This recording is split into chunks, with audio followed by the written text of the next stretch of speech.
menciptakan batu Tuhan enggak apa-apa. Tapi tolong prosedur atau persyaratan menjadi Tuhan itu kamu lengkapi, yaitu punya prestasi menciptakan langit dan bumi. Kalau tidak semua urun semen kata Allah, sementing urun. Gitu. Jadi sebetulnya itu kan rasional. Misalnya nggak apa-apa kamu merasa jadi presiden atau gubernur atau jadi wali atau jadi apa, yang penting prosedurnya dipenuhi.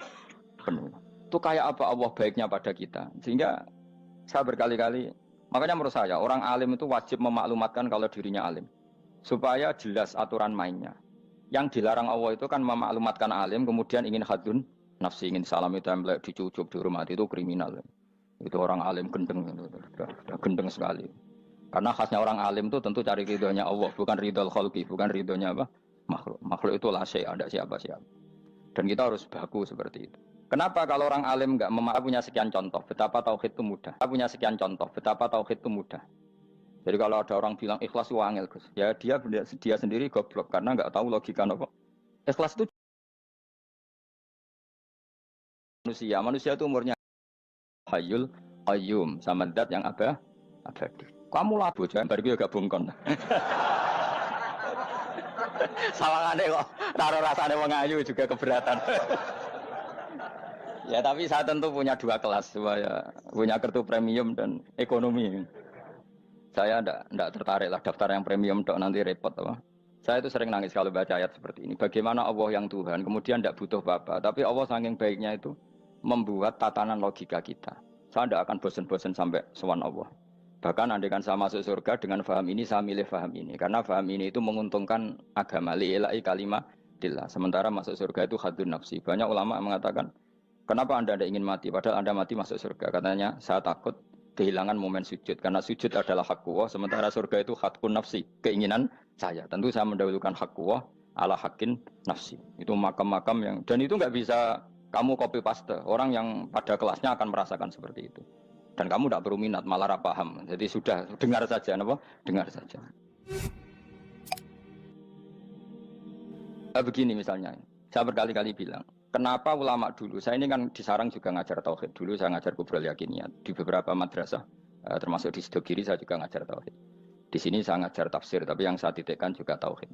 Begini, saya hidup di dunia ini, terutama saya memang ingin menerangkan tauhid, sebagaimana Allah menerangkan. Begini ya, Jubair bin Mut'im, saya tidak bosan-bosan cerita ini, Jubair bin Mut'im itu termasuk dahiyatul Arab, cerdas-cerdasnya orang Arab. Dia ditunjuk sebagai negosiator untuk membebaskan Asra Badrin, tawanan perang Badar yang kalah dan ditawan Rasulullah dan para sahabat. Kemudian harus ditebus dengan uang. Oke, disepakati. Terus singkat cerita Jubair bin Mut'im itu datang ke Madinah. Dulu karena tidak ada hotel, tidak ada penginapan, ya memang nginepnya orang musyrik itu di masjid. Ya sehingga itu lazim saja. Kamu tidak usah jadi liberal kemudian bilang musyrik boleh di masjid, ya tidak perlu seperti itu. Kamu juga tidak perlu goblok mengatakan nggak ada ceritanya orang musyrik nginep di masjid, karena ya ada tarehnya seperti itu. Jadi tidak perlu goblok, ya tidak perlu liberal. Paham ya? Kalau kamu bilang, wah, naono wong musyrik oleh nginep di masjid, kamu liberal. Padahal konteksnya dulu memang nggak ada hotel. Tapi kalau bilang nggak sama sekali juga goblok, karena sejarahnya pernah ada. Milih nanti, goblok apa liberal? Apa milih jelas? Nggak milih aja, ngaco aja. 01 apa 02 apa 00. Milih mana? Goblok, liberal, nggak milih. Nah, ketika Jubair bin Mut'im itu datang, delalah Nabi itu sholat maghrib ngimami. Nabi baca surat Wattur wa kitabim mastur fi rabbim mansur wal baitil ma'mur. Kemudian di pertengahan surat At-Tur itu kan ada ayat yang menurut saya itu sangat bagus. Sehingga di kamar saya, di rumah saya itu tak figur ayat itu. Bahwa kita harus dilatih berpikir. Kata Allah memulai argumentasinya, am khuliqu min ghairi syai'in. Apakah kejadian alam raya ini seisinya tentu diciptakan tanpa sebab. Misalnya begini, alam raya ini kata orang nihilisme atau komunis atau orang-orang paham nihilisme, itu kan dimulai dari ketiadaan. Logika ini kan goblok sekali. Berarti kalau alam ini kadung wujud, kamu kan tahu kan langit bumi sekarang kan wujud. Ya, langit bumi sekarang kan jelas wujud. Berarti logikanya adalah al-adamu yakhluqu makhlukon, sesuatu yang enggak ada menciptakan sesuatu yang itu kan aneh. Di mana-mana al-adam ketiadaan itu tidak mungkin yakhluqu syai'an atau yu'athiru syai'an. Di mana-mana ketiadaan itu tidak mungkin mengefeki sesuatu yang ada. Wong kamu sebut tidak ada itu berarti tidak mungkin bisa berbuat apa-apa karena namanya tidak ada. Sekarang alam raya ini dimulai dari ketiadaan. Terus kamu simpulkan sesuatu yang enggak ada menciptakan yang ada, itu gendeng apa enggak? Oh, gendeng sarap itu. Orang usah dipatahin wong gendeng, sebarno yang mau mati dewi. Jadi makanya Quran menanyakan mereka, am khuliqu min ghairi syai'in. Apa alam yang kadung wujud ini kemudian disebabkan oleh sesuatu yang tidak ada? Lalu kalau sesuatu yang ada pasti diwujudkan oleh yang ada. Nah, karena yang ada ini pencipta harus berstatus super. Nah, super ini oleh ulama disebut wajibil wujud. Maka Allah bersifat super, wujud yang paling prima, yang kausa prima. Karena pencipta tentu kelasnya harus di atas yang diciptakan. Makanya disebut ulama dulu nyebut Allah itu apa? Wajibil wujud. Karena pencipta tentu lebih dahulu, maka harus disifati awal atau qadim, apa? Awal atau qadim. Kayak apa Allah mendidik kita? Am khuliqu min ghairi syai'in. Terus Allah bilang gini, ya enggak apa-apa, yang menciptakan enggak saya, enggak apa-apa kata Allah. Tapi amhumul khaliqun, kamu saja yang menciptakan, enggak apa-apa. Tapi syaratnya kalian juga harus merasa pernah ikut menciptakan langit bumi. Am khalaqus samawati wal ardh. Jadi, enggak apa-apa kamu merasa Tuhan, enggak apa-apa. Yang penting kamu merasa ikut nembok langit, ikut ngecor apa? Langit. Jadi pokoknya ikut bikin. Terus kata Allah, bala yukinun, kamu tak suruh merasa menciptakan langit bumi, kamu juga enggak merasa iya. Memang ya mereka merasa enggak kan? Akhirnya Jubair bin Mut'im saking enggak kuatnya. Am khalaqus samawati wal ardh bala yukinun amin dahum khuzun. Sama Allah dibombardir seperti itu. Dia datangi Rasulullah, ya Muhammad, logika itu tidak meninggalkan akal saya. Matarok tali akli nasian. Akal saya habis Muhammad. Saya iman saja. Saya tidak cukup punya logika untuk melawan argumentasi ayat yang kamu baca. Saya iman saja. Terus iman. Makanya kalau ada logika nihilisme bahwa sebelum alam ini adalah ketiadaan, lalu pertanyaannya bagaimana mungkin ketiadaan menciptakan yang ada? Di mana-mana ketiadaan itu la yu'atsiru syai'an wa la yakhluqu syai'an. Jenenge wae tiada. Tiada itu ya enggak ada fungsinya, ya enggak ada efeknya, enggak ada prestasinya. Ya pokoknya namanya enggak ada ya enggak ada. Nah, ini penting saya utarakan. Terus di sini Allah mengulang lagi, enggak apa-apa yang lainnya kamu katakan Tuhan jadi mitra saya enggak apa-apa. Tapi tolong kata Allah, aruni madza khalaqu minal ardi, tunjukkan ke kami prestasi sama Yesus dulu mana? Dulu bumi, dia lahirnya di bumi. Lalu dia melata di bumi, jalan-jalan. Kemudian dia mengatakan ini bumi Tuhannya saya. Jadi bumi kok enak, bisa aku sih. Tua aku. Di Allah itu gampang sekali. Nah sekarang orang iman itu kuat semua. Makanya ndak wali-wali. Imane mbek Allah taklid, njaluke aneh-aneh, njuk bojo ayu, sugih, jabatan. Bela Allah secara hujah aja enggak pernah, sudah minta. Makanya kita hidup di zaman yang saraf masal.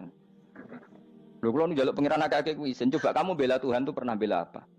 Bela Tuhan tuh gampang dengan argumentasi al-hujjah yang supaya agama ini tamkin fil ard, benar-benar mapan dalam logika. Yaitu tadi di mana-mana yang namanya sebab itu amrun wujudiyun, di mana-mana sebab itu sesuatunya harus wujud. Paling tidak kita sudah menolak nihilisme. Apa? Nah, nihilisme. Lah wujud karena wujud awal harus berstatus prima. Lah prima itu dalam bahasa ulama disebut wajibil wujud. Makanya ulama dulu ngelatih kita itu pertama Allah itu siapa? Zat sing wajibil wujud. Itu satu filosofi yang luar biasa.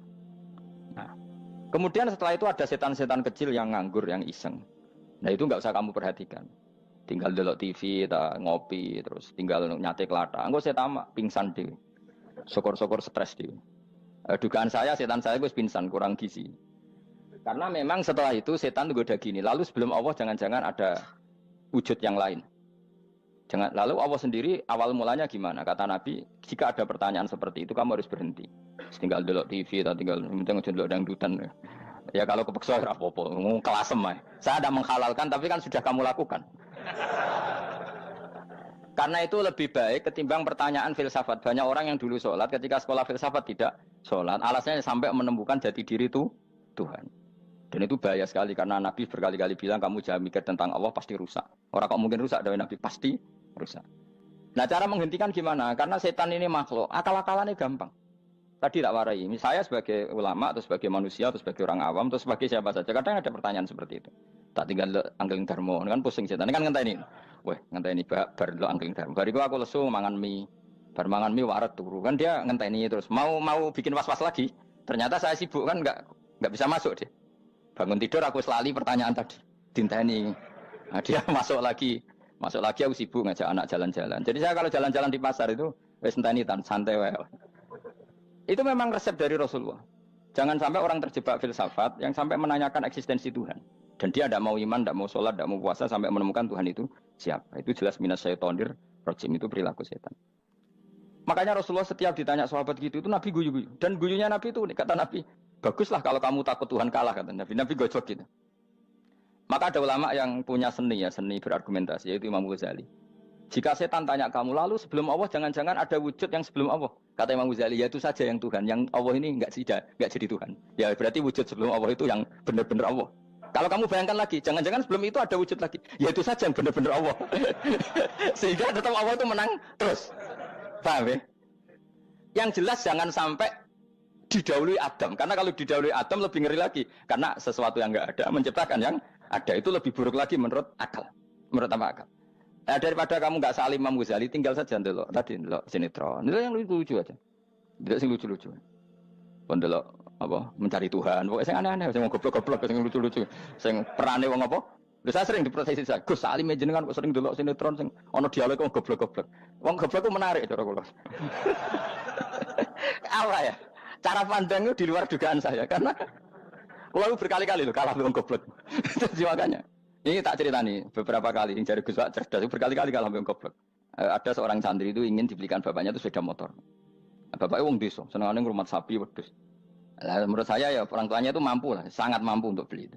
Pak mbok ditukokno mawon wong sepeda motor. Kata bapaknya, "Anakku nu jok mondok tak goblok, Gus." Wong njaluk kok sepeda motor, njaluk mobil ora ya goblok. Lah kok goblok, Pak? Jenenge donya iku Gus, sing lahirno donya kok sapi ku ndek anak, wedhus ndek anak jenenge donya. Di mana-mana jenenge donya sing lahirno donya. Iki donya kok mangan donya. Mergo motor iku kan tuku bensin, mobil. Iku cara dekne iku goblok Gus.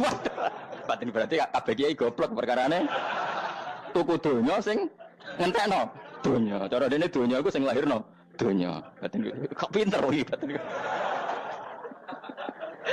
Untungnya saya ini ulama ya, ahli tafsir ya malu. Saya kalah itu ya malu. Tapi saya sebagai orang objektif fair, itu teori benar apa? Jadi donya itu ya sing lahirno donya. Donya kok mangan donya itu goblok. Untungnya dia dengan saya itu jaraknya 5 kilo 7 kilo karena 7 kilo. Lala dia diterkon sepeda motor, tapi tetap mau kalah. Pak, nanti jalan kaki saja. Karena kalau pakai motor ini kegoblokan kata saya. Terus mendingan nih, loh Gus mau kalah tadi.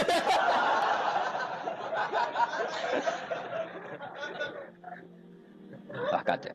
Singkat cerita dia bersikeras nggak mau beliin sepeda motor anaknya karena di mana-mana dunia itu sing lahir no dunia nggak boleh dunia kok mangan. Ini satu kegoblokan yang agak ilmiah tadi.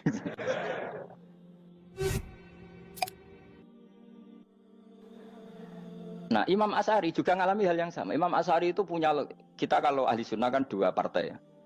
Ya dalam ahli sunnah itu hanya ada dua partai juga. Kalau nggak Asy'ari ya Maturidi. Ya, dan sama-sama alim. Ya kalau terpaut ya paling 5%, 7% ya. Kealimannya Asy'ari dan Maturidi. Imam Asy'ari itu bikin logika yang jelimet seperti saya sekarang ini. Logikanya yang jelimet tapi permanen. Jadi yang saya ajarkan tadi itu logika yang jelimet tapi apa? Permanen. Karena tadi alam raya ini kadung wujud. Kalau kadung wujud pasti pewujudnya yang menciptakan wujud pasti adalah kewujudan. Karena al-adam la yu'athiru syai'an. Di mana-mana kenihilan tidak yu'athiru syai'an. Ya sepakat ya, gampang kan? Tentu wujud ini prima disebut wajibil wujud. Lalu Imam Asy'ari itu bersikeras. Kalau imanul muqallid itu tidak diterima. Sebanyak keberatan ulama, tapi Nabi nyatanya yaktafi bi imanil arab al khalina anin nadur. Nabi nyatanya mencukupkan imannya orang-orang Bedui yang mereka itu kayaknya tidak bisa mikir. Ya, Nabi yaktafi bi imanil arab itu wong desa al khalina anin nadur yang mereka itu tidak bisa apa? Berpikir. Ingat cerita Imam Asy'ari survei. Coba ayo kita tanya orang-orang kampung. Ternyata kegoblokan orang kampung itu ya ilmiah, masyhur itu. Imam Asy'ari saja harus belajar dari wong awam, wong goblok-goblok. Kita kok ingin ya Badawi bima araf tarubak. Kowe kok iman be Allah itu bima araf tarubak. Lalu kamu tahu Tuhan kamu atas nama apa? Dengan logika apa? Jawabnya enak. Al-ba'ratu tadullu 'alal ba'ir wa atharul aqdam yadullu 'alal masir. Angger ana tletong ya ana ontane. Angger ana bekas delamaane wong ya ana sing bar liwat. Jadi misalnya ada bekas teracak anjing, berarti anjing habis liwat. Ada bekas apa ular ya berarti ular harus liwat. Ada bekas tercak manusia ya berarti manusia habis liwat. La wa hadzal alam atharun min athari qudratillah. Alam iki bekas mesti ana sing gawe. Jadi Mas Ari pinter juga mesti logikane gak jelimet tapi memang agar ana tletong ana sapine. Ana teracake wong berarti ana sing bar liwat. Dia ngomong gampang wa atharul aqdam ya dulu alal masir. Nah, terus Imam Asy'ari habis itu ngendikan, ya sudahlah dengan logika apa saja. Meskipun karena zori hadal Arabi sebagaimana cara berpikir Bedui ini, sementing ada natur. Apa ada? Ada natur. Ya natur apa saja. Misalnya orang ahli matematika mungkin bilang angka dimulai dari 1. Nol itu akal-akalane Khawarizm. Mereka ini kebingungan nulis 10. Tapi tetap angka itu dimulai dari 1. Kalau misalnya 1 untuk mecah kesulitan ya harus dimulai 0,1. Tidak bisa 0 tok. Jadi 0 dulu itu untuk mematahkan kalau jumlah itu tidak sampai 1. Tapi faktanya jumlah itu kan pasti 1 karena dimulai dari wajibil wujud. Khawarizm itu ya pintar matematika. Saya juga punya ilmu hisamnya Khawarizm. Itu kan dia karena kebingungan angka pecah. Misalnya 1 tidak sampai 2. Mau tidak mau harus ditulis 1,5 misalnya. Paham ya? Lalu kalau sebelum 1, tetap dia harus 0,5. Lalu hakikat 0,5 itu kan bagian dari wujud apa bagian dari Adam? Tetap bagian dari wujud. Jadi 0,5 itu kan khayal kuliah. Tak warai ya. Mungkin saya ada ahli matematika ala wong kampus, tapi saya tahu Kang, ala Islam itu lebih gampang. Misalnya gini, sesuatu itu kadung kamu putus separuh. Tapi sebenarnya misalnya 1,5 juta, 5-nya artinya apa coba? 500.000 kan. Sekarang kalau 100.000, 5-nya jadi berapa? 50. Kalau 1,5 jadi. Nah itu kan terserah satuannya apa? Tapi tetap dari 0,5 itu tetap menunjuk sesuatu yang wujud. Yaitu 5-nya sebetulnya apa? 5 yang separuh tadi. Paham sih kalau maksud? Tetap nggak bisa sesuatu dimulai dari apa? 0. Nah, makanya kata Abdul Hamid Khan kalau dalam mendidik tauhid, itu gampang saja tadi. Alam raya ini kadung maujud, kalau kadung maujud pasti disebabkan oleh sesuatu yang wujud. Karena wujud pencipta harus berstatus prima. Lah prima ini atau premium ini kita sifati wajibil wujud. Atau kamu katakan apalah kausa prima atau musabbibul asbab. Nah kelirunya kita dalam berislam itu, kritiknya para ulama, kita ini nyebut Allah dulu baru menceritakan status Allah. Kalau zaman Nabi itu dibalik. Status wajibil wujud itu kita terangkan dulu, baru yang oleh Islam itu namanya Allah. Paham ya? Kan beda, misalnya gini logikanya gini, kamu ketemu orang ateis. Saya ulang lagi, kamu ketemu orang ateis, terus kamu ditanya, lalu alam ini yang menciptakan siapa? Allah Jalla Jalaluh. Mesti kan tanya, man huwa Allah itu siapa? Kalau dulu Islam mengajarkan enggak gitu. Surat pertama turun apa coba? Iqra. Iqra itu enggak nyebut kata Allah. Iqra bismi rabbika. Rabbika itu siapa? Alladzi khalaq. Sebutlah nama Tuhan. Yang berhak menyandang Tuhan adalah zat yang pencipta. Itu tidak ada kata Allah. Di surat Mudatsir, surat kedua, ya ayyuhal mudatsir kum fa'anzir wa rabbaka fakabbir. Bukan Allah fakabbir, wa rabbaka fakabbir. Sehingga cara berpikir gini dibalik. Sebutlah Tuhan kamu. Tuhan itu siapa? Yang berstatus Tuhan adalah zat yang berstatus pencipta. Nah, lalu pencipta ini oleh Islam dinamai Allah. Kalau orang ateis kamu langsung bilang Allah, man huwa Allah, berarti pertanyaannya Allah itu siapa? Lalu kamu jelaskan Allah adalah pencipta, Allah adalah wajibil wujud. Tentu lebih gampang kamu terangkan. Makanya Al-Qur'an menerangkan amkhuliqu min ghairi syai'in. Manane di sini manane ya Allah, apa? Allah. Apakah mereka diciptakan tanpa pencipta? Tentu setelah Islam tahu itu namanya siapa? Allah. Paham ya? Kalau balen malih. Jadi sebetulnya Quran itu ngajari kita itu ilmu mantek yang luar biasa. Misalnya ya Yuhanna su'budu siapa? Rabbakumul ladzi khalaqakum walladzina min qablikum. Sembahlah Tuhan. Tuhan itu siapa? Pencipta kamu dan pencipta orang-orang sebelum kamu. Lalu Tuhan ini oleh Islam dinamai. Tapi kalau langsung kamu bilang ke orang ateis atau orang Uni Soviet, Allah itu Tuhan. Allah itu siapa? Sebab itu di beberapa ayat dijelaskan dulu status Allah. Sifatnya Allah, keakhasan Tuhan. Yang dikatakan Tuhan adalah zat pencipta. Kalau tidak pencipta berarti tidak Tuhan. Sekarang Yesus pencipta bumi apa enggak? Enggak, karena dia lahir sudah di bumi. Begitu juga Fir'aun. Fir'aun itu kalah telak sama Nabi Musa gara-gara logika ini. Ketika Nabi Musa ditanya Fir'aun, wa ma rabbul alamin, lalu Tuhan itu siapa? Kata Musa, rabbus samawati wal ardi, yang menuhani langit dan bumi. Jadi Fir'aun, enggak, ma'alim tulakum min ilahin wa irisa, jalan-jalan kemana-mana yang dikatakan Tuhan oleh masyarakat saya. Kurang ajar Fir'aun. Terus kata Musa, ya Tuhanku yang di langit. Terus manggil Haman Masyur, ya Haman ibn Ili sorkhalla ali abluhul asbab samawati fa'attoli ila ilahi Musa. Haman, bikinan saya piramida yang tinggi, aku akan lihat Tuhannya Musa. Ada enggak di sana? Padahal misalnya munggah tenan di pangeran ra iso didelok kan repot Nabi Musa. Wah payah ya, nggak piramida nginceng pangeran teprak itu kan. Akhirnya Musa pakai logika. Ya sudah gini saja, Rabbukum wa rabbu abaikumul awwalin, yang menuhani nenek moyang kamu yang dulu-dulu. Mau itu langsung fabuhita Fir'aun. Fir'aun itu kaget sekaget-kagetnya. Dan para penggawai Fir'aun sadar. Wah kalau Fir'aun yang Tuhan, babanya tanpa Tuhan. Kan Tuhannya balita kan gitu kira-kira. Tuhannya balita. Tuhannya barulah. Itu kan jadi logika yang mematikan. Kalau Fir'aun Tuhan berarti babanya dulu yang wujud itu tanpa Tuhan. Karena Tuhannya barulah. Ini ada Tuhan kok datang terlambat ini kan. Akhirnya para punggawanya Fir'aun iman, macam gendeng ya, Fir'aun itu gendeng. Itu pentingnya logika Rabbukum wa Rabbu. Orang tuh nggak belajar logika. Iman bi Allah orang mantep ning ati, ijek iso diguncang setan, jalukane wis aneh-aneh. Jaluk swarga, jaluk gak mutu cara salat. Ketama milah salat. Di surga itu demi khadun nafsi saya, poya saya. Tapi kalau saya sholat itu untuk hakku. Saya sebagai hamba, identitas kesejatian saya adalah menghamba. Soal nanti Allah bikin bonus surga silahkan. Maka sebenarnya masuk surga itu ada urutannya.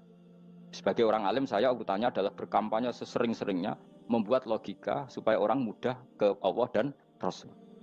Makanya di Quran tuh gak ada orang disuruh masuk surga dulu itu ya Tuhan nafsul mutmainnah irji'i ila rabbiki. Kamu kembali ke Tuhan kamu dulu.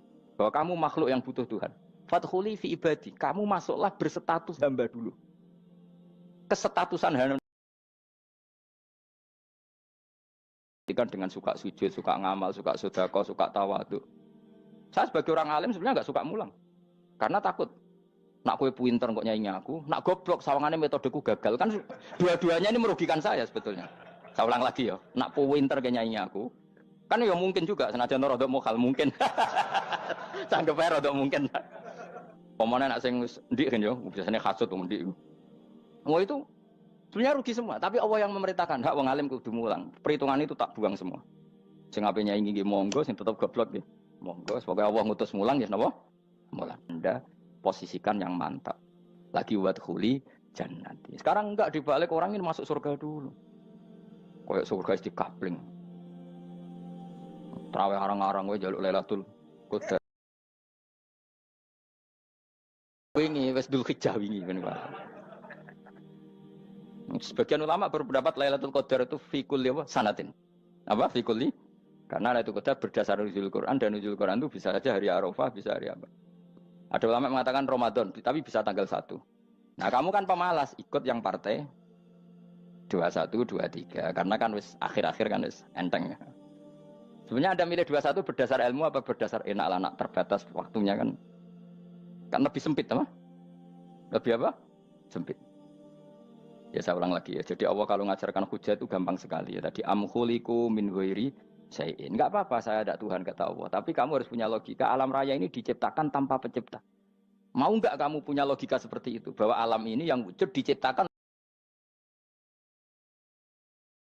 nama itu wajibil wujud dan itu Tuhan kita yang oleh Islam dinamai Allah. Bang, makanya nyebut Allah itu di surat-surat awal Quran enggak ada coba. Awal surat Quran itu surat apa coba? Iqra kan? Iqra itu ada enggak kata Allah? Enggak ada. Iqra bismi rabbika. Rabbika itu siapa? Allazi khalaq.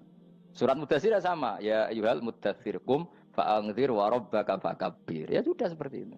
Ya ayyuhan nasu ubudu rabbakum. Rabbakum itu siapa? Allazi khalaqakum. Nah, kita ini keliru metode. Pemene wong tukang wiridan Allah. Tapi ora roh Allah iku sing sapa? Ya dia Allah. Dia nyifati Allah mau sing ngekei swarga, sing ngekei duwe, sing ngekei widadari. Jadi Allah disifati sesuai selera yang menguntungkan dia. Bahwa Allah ini yang ngampuni saya, kemudian saya masuk surga, kemudian ngeloni widadari. Makanya kalau dia jadi wali tak demo. Tak laporkan MK pokoknya. Suluh. Karena ini wali pecundang. Bagaimana mungkin calon wali pikirannya khadun nafsi? Kalau lama gak gitu, mendikan Allah itu zat paling penting di dunia. Maka akan saya maklumatkan di dunia bahwa orang kembali ke Allah. Caranya gimana? Akan saya kenalkan Allah lewat logika. Caranya apa? Kita sifati wajibil wujud. Kita sifati Rabbukum wa Rabbu abaikumul awalnya. Dengan sifat-sifat yang semuanya mengarah ke dikjayaan Allah Subhanahu wa Ta'ala. Itu jenenge kowe bener-bener ulama. Itu disebut bal wa ayatum bayyinatun fi suduril ladzina utul ilm. Makanya ulama itu orang yang luar biasa sampai disebut innama yakhshawaha min ibadil ulama. Ahli ibadah itu rapati wedi pangeran. Masuk wiridan istighfar nangis rapati wedi pangeran, gayane tok nangis. Karena sebenarnya dia nangis wedi ra mlebu swarga. Mlebu swarga gak iso ngloni. Dari itu aja orientasinya itu. Makanya bener Kanjeng Nabi nak gojlok orang alim satu itu lebih utama dibanding 1000 ahli ibadah. Bahkan Nabi pernah ngendikan sangat ekstrim. Fadlul alim alal abid kafadli ala adnakum kata Nabi. Keutamaan orang alim dibanding ahli ibadah itu sebagaimana kelas saya kata Nabi dibanding kelas terendah kalian. Padahal Nabi dengan Abu Bakar saja jaraknya sangat jauh. Itu kata Nabi fadlul alim alal abid kafadli ala adnakum. keutamaan orang alim dibanding orang abid sebagaimana keutamaan saya dibanding sahabat paling rendah. Karena tadi abid itu ada opportunisnya. Tapi kamu jangan benci abid loh. Karena kamu ya orang alim, orang abid. Saya saja yang kritik, saya yang tanggung jawab di depan Allah. Orang abid itu kadang kan wiridan nganti nangis, pikirannya apa coba? Wis rasakno mungkin apa wiridan pikiran aja. Di sepuro dosane, terus apa kan? Mlebu swarga, terus apa kene swarga? Aku takok. Aku takok, ayo sing ape mlebu swarga apa kegiatan? Rencana pertama apa? Terus gak usah munafik biasa wae. Mau inna ansa'na apa? Insya ayat kalau ada jujur apa jujur. Bandingkan kalau orang alim. Orang alim itu ketika nyebut Allah itu iri ya Allah. Kenapa di dunia ini ada makhluk lain yang menandingi engkau? Saya tidak ridho. Kenapa di dunia ini ada syarik orang yang dimitrakan seperti engkau? Maka orang-orang alim ini ingin memaklumatkan bahwa la syarika lak labbaika wa huma lab baiklah syarika lak innal hamda wan ni'mata laka wal mulka la syarika lak. Sehingga para nabi itu memaklumatkan itu. Engkau saja yang Tuhan ya Allah. Semua nikmat dari engkau, semua kepemilikan ini milik engkau. La syarika lak labbaik. Dimaklumatkan ke dunia. Innal hamda wan ni'mat itu dimaklumatkan. Enggak ada kepikiran mereka masuk surga. Karena mereka ingin memaklumatkan bahwa Allah ini yang Tuhan. Sama tak ceritani Nabi Ibrahim jadi Khalilur Rahman, rumang samu kakan wiridan kaya kowe ndak. Wiridannya Nabi Ibrahim sama mungkin banyak sampean. Karena sampean banyak kepentingan tadi. Wali-wali dulu kalau wiridan itu tidak sebanyak sampean ndak, tak jamin ndak. Pemene maca lelo ping 10.000 ndak biasa wiridannya. Tapi khosyahnya sama Allah luar biasa. Pertama Nabi Ibrahim diangkat jadi khullah. Khullah itu ya Khalilur Rahman itu. Itu dia wiridannya gini. Ya Allah, innahu la yahzununi alla ara ahadan fil ghairi ya'buduka. Alla ara ahadan fil ardi ya'buduka ghairi. Sama saya hafal tadi. Memang saya hafalkan. Ya Allah, saya ini susah sekali. Kenapa zat sepenting engkau kemudian yang menyembah engkau hanya saya? Ini tidak fair. Makhluk yang enggak penting saja punya umat. Makhluk-makhluk yang enggak penting aja jadi pusat perhatian. Misalnya artis atau presiden atau gubernur atau tokoh top. Semuanya jadi presiden. Padahal semuanya itu makhluk yang enggak sepenting engkau. Ini zat yang sepenting engkau. Kemudian yang tahu kalau engkau penting hanya saya, ini tidak fair. Nangis dan nangis.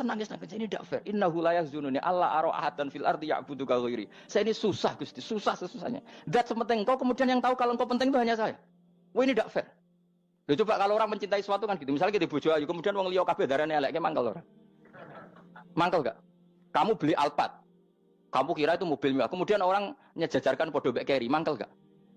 Semua kenikmatan itu kita nikmat karena itu diakui ya gak? Wes gunane apa kaya di Alphard gawa ning Gunung Kidul. Terus wong darani ngono iku podo mbek Kerry mbek kejamke mangkel ora kira-kira. Enggak penting mewahnya ini tetap butuhnya pengakuan.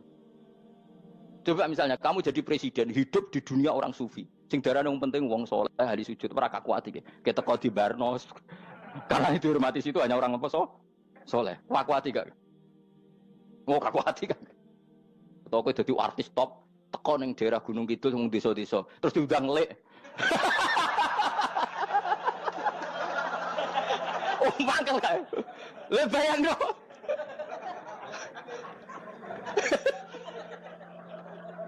Oh, kamu menteri top, menteri BUMN, barang dolan itu iso diundang, le. Mados walang le ngono.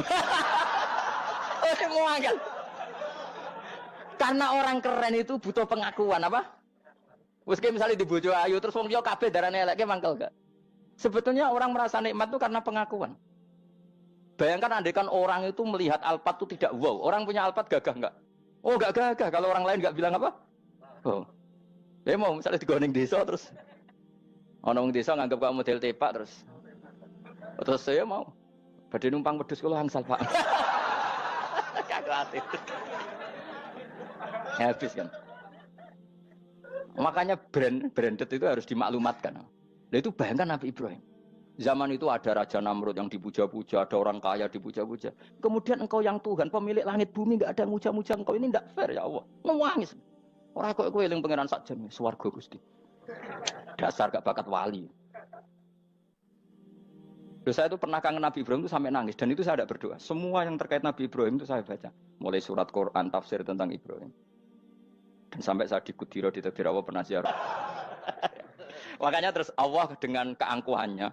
Karena Allah punya sifat angkuh dan itu sah walahul kibriya. Kan sifat angkuh baik untuk Allah tapi tidak baik untuk makhluknya. Dan Allah dengan sifat Innalladzina 'inda rabbika yusabbihuna lahu bil-laili wan nahar wa hum la yasamun. Kamu tenang saja. Orang yang di sana di langit-langit itu maksudnya para malaikat itu bertasbih siang dan malam. Wa hum la yasamun dan mereka tidak berhenti-henti, tidak bosan-bosannya bertasbih. Yang diidolakan itu keren. Itu nabat itu Allah mbok jak koalisi kan gitu terus malam-malam Allah ya Allah ini cerita saja.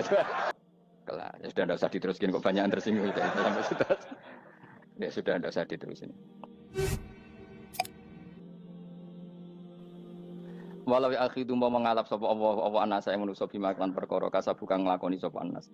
Minal ma'asi sing pira-pira maksiat. Mataroka. Mongko ora ninggal sapa wa ta'ala dzuri ing atase dhuwure artayil ardi minda batin saking kewan apa wae. Nasama tegese kewan tadubu kang melata pun nasama alih ing atase arat. Kalau saja Allah ingin merusak manusia karena dosa-dosanya, pasti tidak disisakan beberapa sesuatu yang jadi kebutuhan manusia, termasuk dabam, misalnya nggak ada hewan, nggak ada tanaman, nggak ada apa saja di bumi, karena Allah ingin mengadab manusia. Tapi nyatanya di balik mereka maksiat, tetap fasilitas kepentingan manusia ada, karena sifat ghafurnya Allah, sifat rahmannya Allah. Walakin yu akhiru tetapi ini ngakhirna sapa wa hum wong akeh ila ajalin temu kemaring batas musamman kang wis ditentokno. Yaumil kiamat iki dina kiamat. Fa idza jaa mongko nalikane teko apa ajaluhum ajale wong akeh fa inna wa mongko satuna wa ta'ala iku kana ana sapa wa bi ibadihi kan kaulan apa basiran dat sing mirsani. Fa ijazi mongko males sapa wa ing wong akeh ala amali ing atase wong ngamale wong akeh.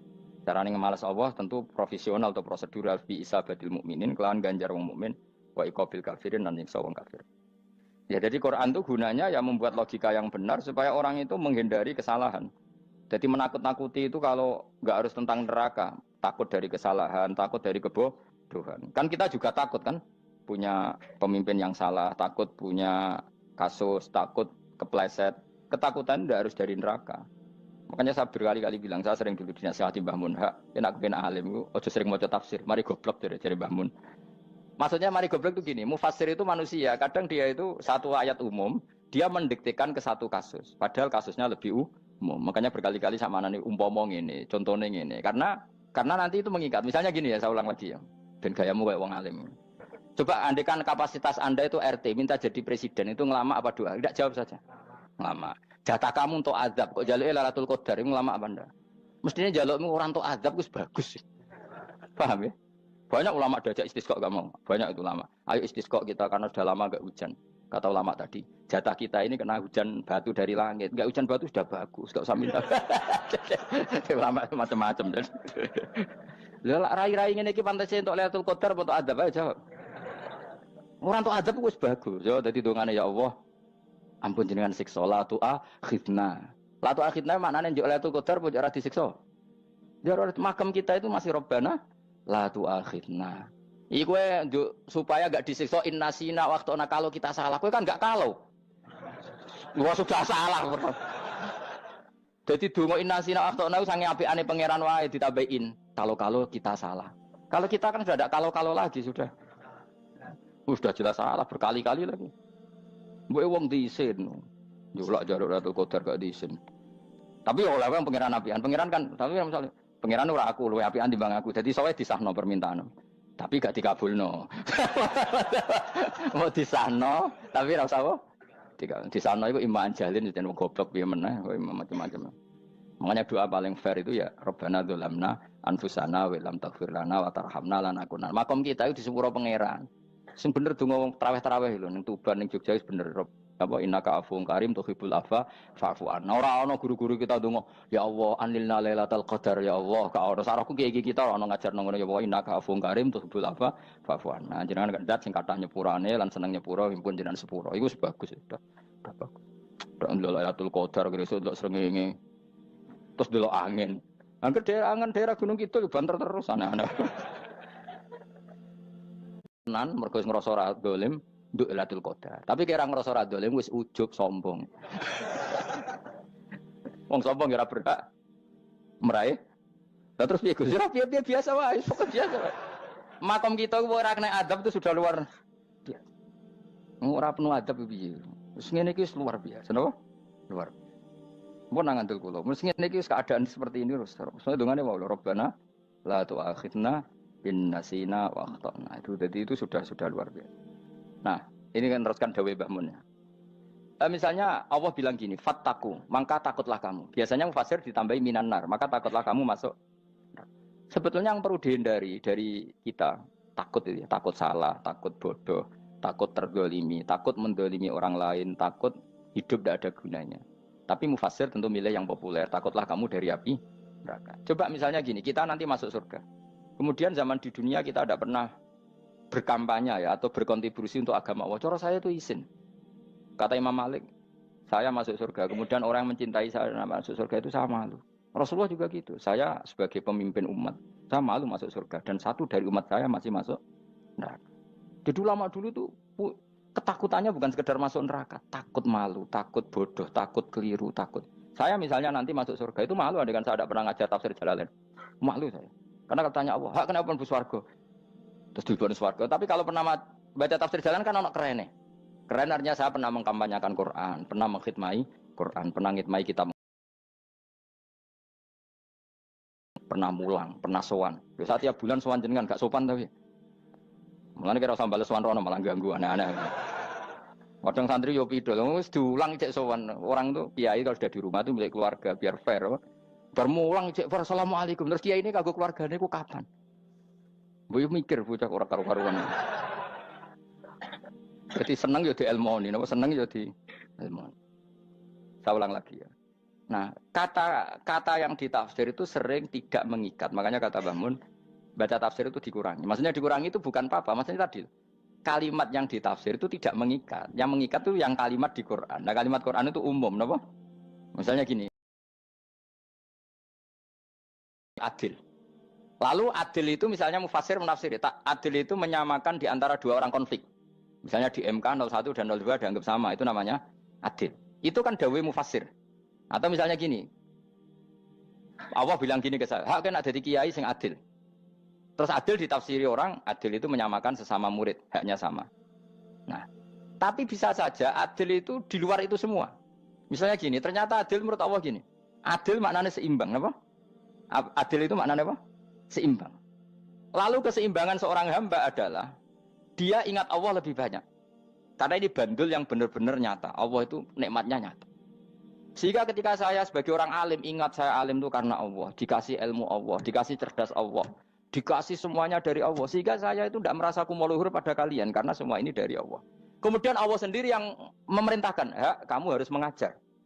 Maka saya ada Arab-Arab salam template sampeyan, penghormatan sampeyan, apresiasi sampeyan. Karena saya hubungannya hanya dengan Allah Subhanahu wa Ta'ala. Itu namanya adil. Meletakkan sesuatu proporsional. Itu juga adil namanya. Makanya seseorang itu nggak bisa dikatakan abid selagi belum tahu kalau ibadahnya minallah. Jadi misalnya ke ibadah tok. Ternyata kamu yakin itu ibadah kamu, amal kamu itu belum abid.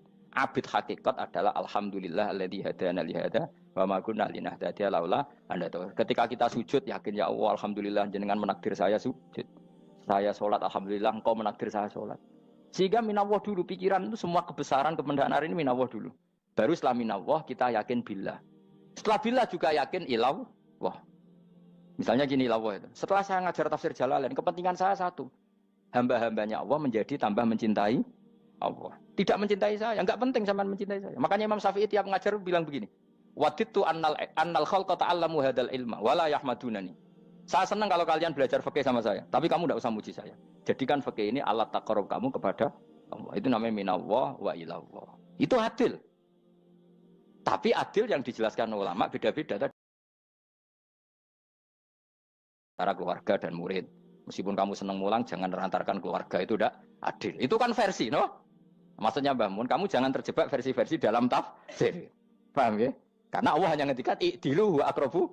Paham ya? Tapi kan penjelasan adil ini orang versi. Paham ya? Ada yang nulis adil adalah meskipun mimpin masyarakat, ya ingat keluarga. Karena sing tukang wayo nafsirin adil adalah karena laki tidak cukup istri satu, maka ayo kan yo repot kan. Tapi kalau kadung istrinya 3 atau 4, adil adalah harinya sama meskipun janda dan perawan. Dari sing lanang gak adil adalah proporsional. Sing wis suwi dikumpuli dikurangi. Yang baru ya mungkin kabeh enggak kalau nuruti. Mungkin enggak. Ya, tapi itu kan versi, napa? Maka kata Mbak Mun itu memang saya itu merasakan, saya sebagai mufasir merasakan memang Saya kan sering baca Jalalain beda dengan tafsir Munir, nanti beda dengan tafsir Qurtubi. Saya beri contoh misalnya. Dan kamu pasti salah jawab ini. Kalau kamu benar berarti ya alim tenan. Wa idza darabtum fil ardi falaysa 'alaikum junahun an taqsuru minas shalah. Orang kalau pergi itu boleh enggak ngosor salat? Enggak, jawab saja. Boleh kan? Ngosor salat itu apa? Misalnya salat asar 4 jadi berapa? 2. Kalau isya jadi 2. Kalau subuh? Enggak, sudah maju lah. Maghrib? Enggak, kan yang bisa dikosor hanya berapa? Yang rubaiyah, yang apa? Berarti kamu yakin antak suruh minas shalah artinya 4 jadi 2, yakin? Enggak, jawab saja.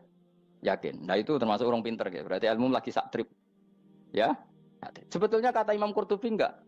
Ayat itu kan hanya bilang gini, kalau kamu bepergian maka kamu boleh menyendak sholat. Qasru itu memotong. Dari aturan yang dulu 4 menjadi 2. Sebetulnya tidak hanya itu tok. Aturan tidak boleh membawa najis menjadi boleh. Aturan harus tumak ninah menjadi tidak harus tumak ninah. Misalnya kamu sholat dalam keadaan perang, wajib tumak ninah apa boleh sambil lari-lari? Boleh sambil lari-lari. Boleh gak ketika perang kamu sholat sambil menghadap tidak ke kiblat? Boleh. Makanya antak suruh minas sholat maknanya apa? Jika kamu pergi, maka dalam konteks itu kan perang ya. Ayat itu memang konteksnya perang. In khiftum ayyaftinakumul ladzina kafar. Jika kamu dalam keadaan perang, maka boleh memangkas apa yang pernah wajib dalam aturan sholat. Paham ya? 4 menjadi 2. Keharusan menghadap kiblat menjadi tidak wajib. Membawa najis sholat sah enggak? Enggak kan? Tapi kalau dalam perang, kemudian pedang kamu ada najisnya, boleh dibawa enggak? Boleh. Jadi maknanya taksuru a'ammu min ayakuna qasra salat wa a'ammu min ayakuna wajibati salat yang sekarang enggak wajib. Semua itu namanya juga meringkas kewajiban. Berarti namanya nih, jika kamu dalam keadaan perang maka boleh memangkas sesuatu yang dulu wajib menjadi tidak wajib, yang dulu haram menjadi boleh. Tapi mufassir mencontohkan qasru salat hanya 4 menjadi 2. Dong ya. Oh ya, nek alim ngono tenan wis dokter tafsir sang. Enggak tak iku sudah dhewe. Tapi ora perlu orang lain ngakui. Jadi itu contoh kecil. Jadi mufasir karena kebetulan dia tahunya hanya qasru salat itu 4 jadi 2, dia itu. Padahal di tafsir lain diterangkan qasru itu artinya menyingkat atau mencendak atau memangkas. Dulu wajibnya salat itu enggak boleh bawa sesuatu yang najis. Tapi kalau salat dalam keadaan perang dan pedang kamu ada darahnya boleh enggak dibawa?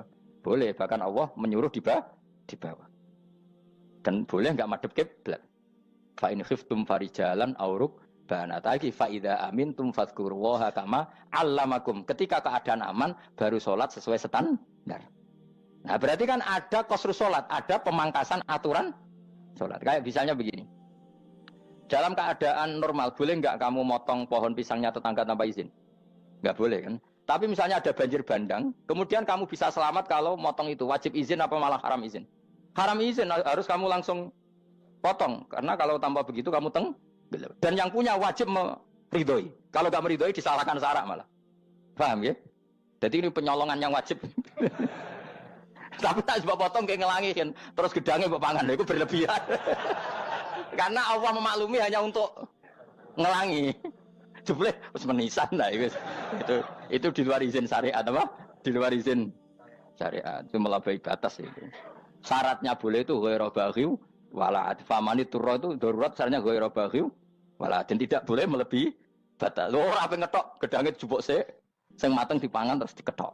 Ora oleh. Paham jelas ya.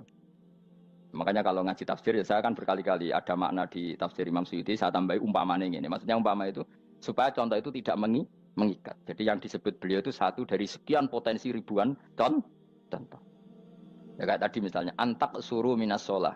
Itu umumnya ulama membayangkan qasru sholat yang 4 jadi 2. Padahal enggak, maknanya meringkas aturan dari wajib menjadi tidak wajib. Bahkan sebagian aturan itu dikatakan haram, tidak haram. Jadi tadi misalnya bawa najis atau teman kamu mau dibaca orang kafir, terus kamu bilang, hei hati-hati, itu tidak batal kalau dalam sholat siddatil khauf. Paham ya? Jelas? Semaju lah. Malam terus likur, lelatul. Wis gumen mbek wong-wong bingung ora ilmune wong-wong. Ma ungzira abahum alam yung daru tegese ora den kei wedi sapa ngangge fi zamanil fatrah ing dalam zaman fatrah. Ya sama seperti ini. Orang tidak mendapat ingzar itu fi zamanil fatrah, zaman enggak ada rasul. Tentu tidak hanya itu tok. Ada rasul tapi orang itu jauh dari komunitas ulama. Itu juga termasuk orang yang tidak mengalami ingzar. Jadi tidak mengalami ingzar bisa di zaman fatrah Atau sudah ada rasul tapi dia jauh dari ulama atau dari komunitas Islam. Itu juga komunitas yang tidak ngalami engkar. Pahum mengkote wong akeh kaum iku khafidun lali kabehane iman sing iman parustilan bener. Ya, contoh paling gampang itu nak dawuh yai mesti bener itu loh. Kalau kamu ngaji tafsir Jalalain ya yuhan nasu budu rabbakum. An-nasu biasanya tafsirkan kufaru Mekah, napa? Padahal di situ nas semua manusia apa kafir Mekah? Semua manusia. Cuma konteks dulu karena Nabi orang Mekah dan zaman itu yang diberi peringatan orang Mekah, Imam Suyuti bilang kufaru Mekah. Lah seperti itu kufaru Mekah mengikat apa enggak? Enggak kan? Enggak, karena yang dituruni Quran yo kafatal linnas. Tapi ya yuhan nasu di Jalalain sering ditulis apa? Kufaru Mekah. Nah, seperti itu tidak mengikat. Itu contoh saja, Pak. Contoh saja dalam konteks zaman itu. Paham ya? Jadi banyak, makanya tafsir itu sebenarnya agak ngikat.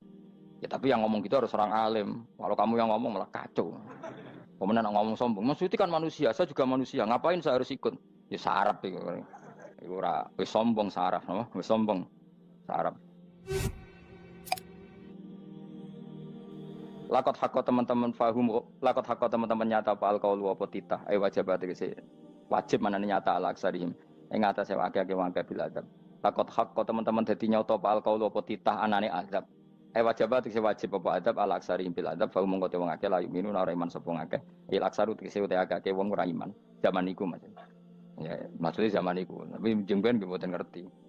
Tapi yang mungkin batu Isa itu semua orang iman, tapi ya banyak yang setelah iman itu tidak bermanfaat lagi karena wes napa matahari terbit dari napa barat khina la yanfa'u nafsan imanuha lam takun amanat min qabl inna sa'atam ing sunu jala ing sun fi anaqihim ing dalam gulu-gulune wong akeh tak gawe aghlalan ing blenggu bi ayu doma kamar bi antu doma kamar sento dewi kumpulno ilaha maring anak apa alai di tangan di anal gol karon sak meneh wil iku yajma'u iso ngumpulno wil al yada ing tangan kal unuk maring geger maring napa gulu-guri lho jenenge unuk wong Arab nak darani kene ku unuk nak darani kene ku nakher. Ya cari wong Arab, ya kene ki unuk, kene ki nakher. Lah gulu niku ngeten, tangan ditakok teng napa? Napa? Gulu. Napa jenenge jenenge? Cidok niku, cidok niku. Sing guri-guri. Faya mengkote tangan ila aidi kumas muatun ting kupono ila atkoni maring dagu. Niki lho jenenge dagu. Jam utakonin waya mustama ulahyan. Kumpule dua dagu atau dua wang nek cumanan. Bahu mengkote wong akeh mukmahuna iku dadi bunder sapa wong akeh. Manane rafiuna ngangkat wong akeh usaha ing sirahe wong akeh. Lastatiu ora iso mampu sapa ngake khodoha ing ngendekno ruus. Menen dhewe maksudi wae ta iki mutamsilun muk bayangan, muk tamsil gambaran. Mulane kula gumun mbek ulama riyen. Tak contohno ya, nek ulama dhisik ku top. Wong dhisik nek ndarani bun neraka digludungno. Wong kafir sok ben digludungno ning neraka. Iku ya pancen ngalim tenan wong dhisik. Mergo gambarane ngene, ora usah praktekno sok ben, praktekno saiki wae. Nek praktekno sok ben kowe sok ben mlebu neraka. Dadi ngeten wong nak lungguh ngene, wong Arab nak ndarani iki ason-ason. Terus ngeten. Ngeten, niki kan, niki jenenge apa? Dengkul, dengkul itu kena dagu, terus tangan kena cidok, tadi nggak. Jadi uang itu dalam keadaan bunder, paham ya? Lama-lama malaikat karek nyaduk terus gludung-gludung itu, paham ya? Jadi mereka itu, kenapa? Dengkul nempel dagu, paham ya? Tangan nempel cidok, terus ditaleni, paham ya? Terus ya karek gludung, lama-lama ukuran ada yang bunder apa itu? Oke bayang rasa iki sebenarnya rasa gak usah mlebu maksudnya, paham ya? Mulane ape mlayu ora iso, wis posisi ngono, paham ya? Sebenarnya rasa delok, maksudnya praktekno saiki. Orang delok lho. Lah dawuh Imam Suyuti wal muradu te kang den kersakno iku annahum sak temne wong akeh la anu nek ora tunduk sapa wong akeh lek imani maring iman. Wala faduna nek ora tunduk sapa wong akeh ora ndilukno ru'usau ing sira wong akeh lahu krana iman. Iki tapi dawuh Imam Suyuti. Tentu tidak semua ulama sependapat. Jadi cara Imam Suyuti semua yang dikatakan Quran ini mau tamsil. Artinya mereka tidak tunduk, maknanya tidak menerima iman. Ya, tapi itu cara Imam Suyuti. Ulama lain yang mengatakan tidak. Memang orang kafir ketika masuk neraka dalam keadaan seperti itu dan digeludung. Ya tidak apa-apa sama-sama benar. Ya sama-sama benar karena ya Quran itu milik bareng, milik bersama. Jadi kan banyak kalimat kayak tadi mengkosor sholat, meringkas sholat. 4 jadi 2 yang meringkas, paham ya? Dari aturan ketat menjadi agak longgar juga meringkas. Jadi semuanya namanya memotong apa? Memotong dari 4 menjadi 2 yang memotong, paham ya? Dari aturan wajib menjadi tidak wajib juga memotong. Nah, itu kan sama-sama benar. Lihat nanti konteksnya. Wajah analan gawe sapa ingsun mimpeni aitim saking ngarepe wong akeh sadan ing tutup. Wa min khalfihim saking gurine wong akeh sadan ing tutup. Fathisin sadan wa dhammiha lan dhamai sin sudan fil maudhi'in ing panggonan loro. Faksena mongko ngekei gelap ingsun ing wong akeh fa mongko te wong akeh lagi sirun ra ningali sapa wong akeh. Tamsilun iki ya contone edon disat diturukil iman maring ketutupe dalan iman alih ngatasi kufar. Nah cara maksudnya kabeh iki mau tamsil. Dadi ngene. Dari depan kami iman. Tapi ulama lain mengatakan ya ndak, memang pernah ada peristiwa di mana orang kafir ngepung Rasulullah dan mereka dari depan matanya dihalangi, dari belakang dihalangi sehingga ketika Rasulullah keluar mereka tidak melihat. Itu ya nyata ya. Jadi makanya ngaji ya. Jadi ben keren. Oh ini ada sekian tafsir. Terus gue ngomong kan kayak wong alim keren. Nah takoi kata siapa? Ono rekamane. Tapi orang ngaji dhewe. Nah takoi kata siapa? Ada rekamannya. Lah anak aku takoi ada kata siapa Gus? Tak dudono kitabe. Lah aku dudono rekaman. Iku apik zaman akhir ngono wis maju. Soale sing rido kan. Enak kok Kang jadi orang alim gue enak. Nanti itu jadi orang alim ya rugi. Tadi nanti kan gitu. Syaikhul Qadir masuk surga. Entah ini gelombang kedua dan para penggemarnya. Jadi akhirnya sing alim tenan yang mlebu swarga, sing kedua dan para penggemarnya. Gue rasa alim Kang, cukup penggemar. Jadi tahu sebenarnya rugi kan. Gus Pak masuk swarga kedua dan para penggemar. Waduh. Terus jebule padha ae. Itu saking rahmane Allah. Kenapa? Kan masyhur itu hadis itu. Rasulullah itu ada sahabat nangis, enggak bisa tidur nangis. Berhari-hari gak bisa tidur nangis. Hanya karena ingin punya satu pertanyaan. Lama-lama ketemu Nabi. Ya Rasulullah saya sudah berhari-hari gak bisa tidur. Ingin menanyakan ini tapi tidak berani. Coba kamu tanya saja. Ya Rasulullah. Saya ini kalau mati. Engkau kan suatu saat dipanggil Allah. Saya tidak ketemu engkau. Makanya mumpung sekarang saya tak melihat wajah engkau sekuat-kuatnya. Sepuas-puasnya. Karena Nabi ya. Terus, kenapa? Ya kalau engkau di surga saya di neraka kan gak ketemu lagi. Atau kalaupun engkau di surga kan kelasnya beda. Kan tidak ketemu lagi. Jadi kemungkinan dua-duanya itu tidak ketemu. Karena tadi bisa saja, ya, artinya Nabi karuan di surga, saya di neraka tidak ketemu. Atau engkau di surga, saya di surga pun beda kelas, ya nggak ketemu. Terus kata Nabi, tidak begitu aturan mainnya. Almaru ma'aman ahabba. Orang itu sesuai yang dia orang bersama orang yang dicintai. Jadi, ya saya harus ikhlas kalau kamu saingi nanti. Ya, takdir, no? Wasawana ni podo uga alim ngatasi wong akeh angger tau teto ngekek peringatan sira gumeng wong akeh tahqiqil hamzatain angger ta wa ibdali saniyati alifan angger ta humatasili ala nasil hamzah wa itu khali alifan wa bon alif binal musahalan dan hamzah sing ditasil wal ukhra lan ya wa tarki lan tinggal itu khol amnam tungzirhum wong ra wis bakat kafir mbok elingno cek rambu elingno tetep la yuk minun ora gelem iman la sing iman iku sapa inama tungziru mestine ngelingno sira maksude yan fa'u tegese manfaat apa ing daruka peringatan sira peringatanmu manfaat man ing wong ittaba kang anut sapa man atikra ing Quran Al-Qur'an atik Quran. Wa khasyialan wedi sapa man Ar-Rahman ing Allah Rahman bil ghaibi padahal ora roh pangeran. Ya khofa tegese wedi sapa wong ing Allah, toh walam yara ora ningali sapa wong ing Allah. Nane bil ghaibi itu apa? Takut Allah dalam keadaan toh dia tidak melihat Allah lang. Mereka tak tafsiri bil ghaibi barang gaib ning Indonesia terjemahannya hantu. Melihat alam gaib itu maknanya apa dalam bahasa Indonesia? Hantu. Mulane bil ghaibi ra tak terjemah apa? Ya namanya ini wa khasyialan wedi sapa wong Ar-Rahman ing Rahman bil ghaibi padahal dene ra roh langsung. Ya ora usah diterjemah ya. Terjemah dadi apa? Barang gaib malah repot. Wa basiruhum mongko ngekeki berita gembira sira ing iman bimaghfiratin kelawan pengempuran wa ajrin dan ganjaran karimin kang terhormat. Orang yang seperti itu yang ngikuti Quran dan takut Allah itu layak mendapat maghfirah wa ajrin karim wa ta'ala jur karim wal jannatu swarga. Inna satu ingsun wa nahnu ya ingsun iku nuhyi uripno ingsun al mauta ing wong sing mati libasi krana pas. Wa natubulan nulis ingsun fil lauhil mahfuz ma ing apa wae kodamu kang nglakoni sapa ngake fi hayatihim. Di lauh mahfuz apa yang pernah kamu lakukan ditulis min khairin kaapian wasari dan kaelean li yujazau supaya diwales sapa ngake alih ing atase iki. Wa atharahum lan yo tak tulis bekas-bekas kelakuanem. Matek saya perkara ustunta kang digawe sunah apa bima badam sak usum ngake. Jadi perilaku kamu ditulis setelah kamu mati masih ditulis yaitu bekas-bekas sunnah kamu yang pernah kamu lakukan. Jadi misalnya kayak kok penemu judi, selama ada orang judi ya kamu dapat, paham ya? Paham ya? Loro gak ya? Makanya ulama ngendikan dulu tubalil amwat, tubaliman mata wa matat ma'ahu dunubuh. Bejo wong mati, kemudian dosa-dosanya melok mati pisan. Maknanya dia mati dalam keadaan tidak pernah melahirkan sunnah keburukan, paham ya? Tapi bejo wong sing mati, kemudian dia meninggalkan sunnah kebaikan yang diikuti terus. Kok sampean ini lo bener? Gak paham jalannya lah, nggak jalan